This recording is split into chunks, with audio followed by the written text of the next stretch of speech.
let's say I'm in a position this fall where I can get my first deer mounted. What do I expect when I walk through the doors of a taxidermy shop?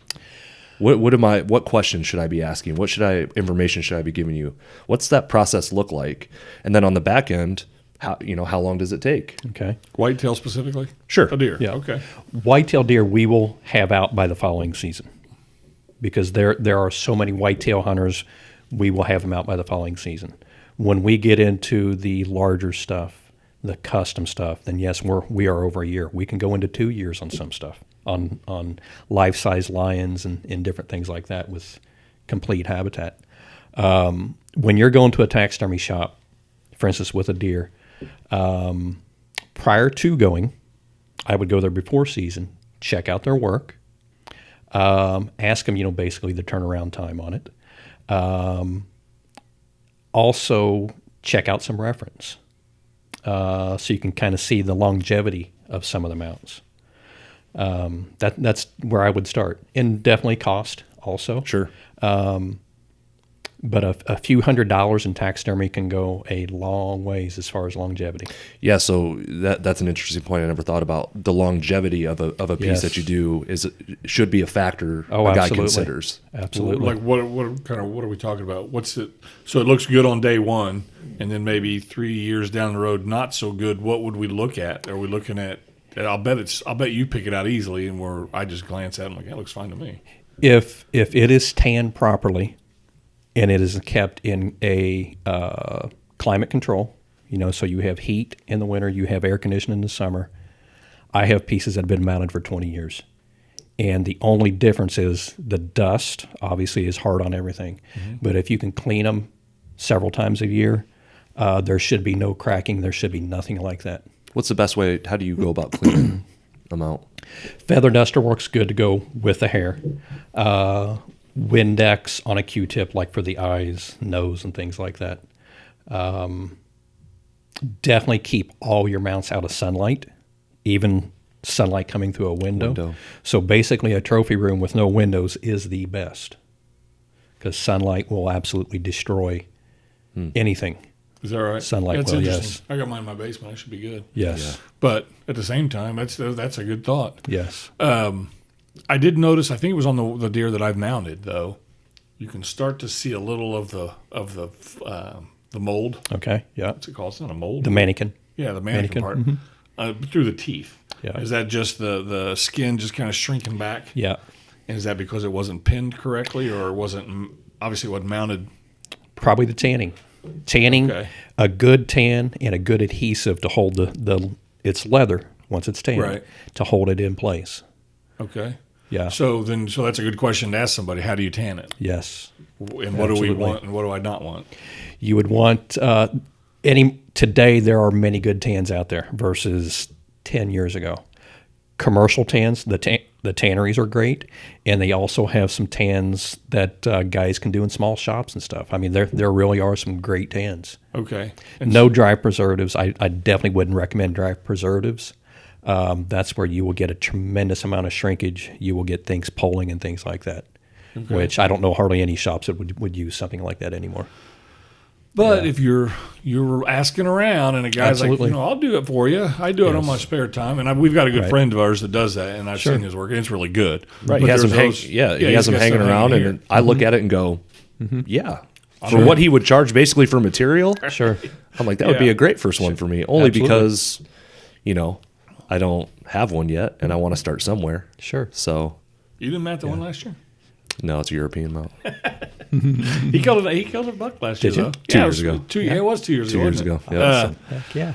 Well, good. So, okay, now I'm going to ask him, how do you tan this? What else do I need to provide for them? And I know some of this stuff, and I'm trying to ask you a little bit of a leading question, but I know there's some measurements.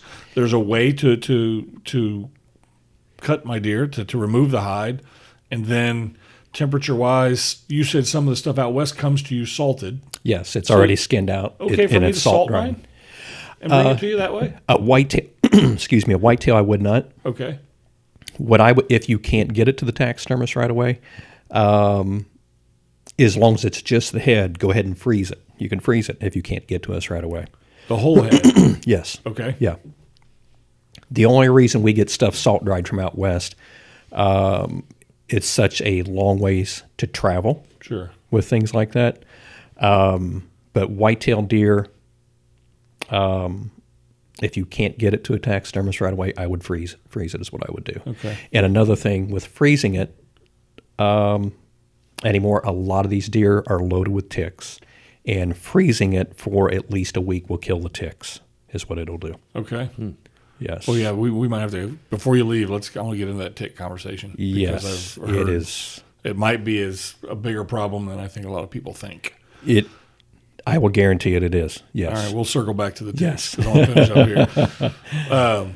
So if somebody's listening and they are new, I measure the circumference of the neck. Yeah, Give that to you. The taxidermist will do that. Okay. The measurements I like to take are on the carcass. I don't take many measurements over the hair because over the hair is not an accurate measurement. Oh, interesting. So once I skin the cape off of the head, I will take measurements on the carcass. And how much of that? So I need to bring you the whole neck. About 8 to 10 inches of neck. Okay.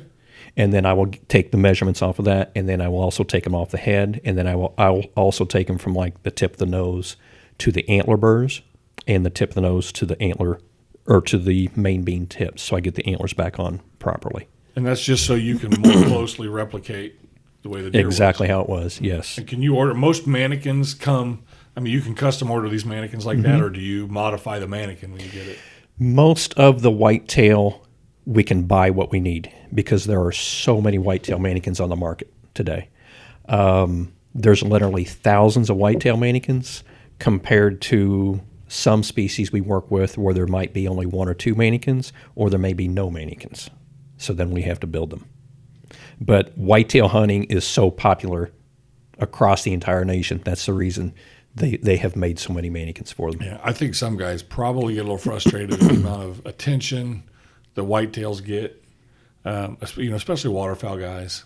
But the fact is, the whitetails just drive this industry. It does. it. It really does. Do. And that's where the dollars are. It's where the hunters are. That's right. It's just gonna go that way. We try to do our best to really include waterfowlers in particular because we've both trying to get into it a little Sure. bit. And it's fun. It's fun. Yeah, Absolutely. Do you do much waterfowl? Do you do birds? I used to. Yeah. I don't anymore. Do you turn it away because you just? I do. We have so many other projects going on.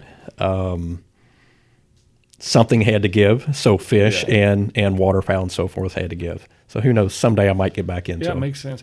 Okay, so let's go back to the 2 years thing sometimes.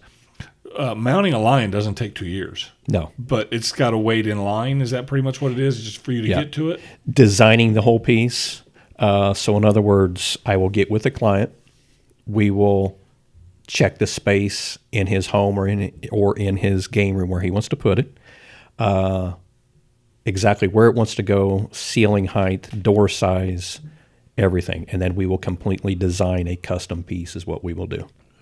So whether we're building rocks for it, custom poses, the whole 9 yards. I feel like the 2-year thing could be frustrating, but at the same time, if you're getting a 100% custom piece, and there is a 2-year wait anyways, you're dealing with a guy who's legitimate. Right. People want his work done, so I think the payoff is probably worth it. Oh, in the sure. long And run. we don't do 2 of them the same.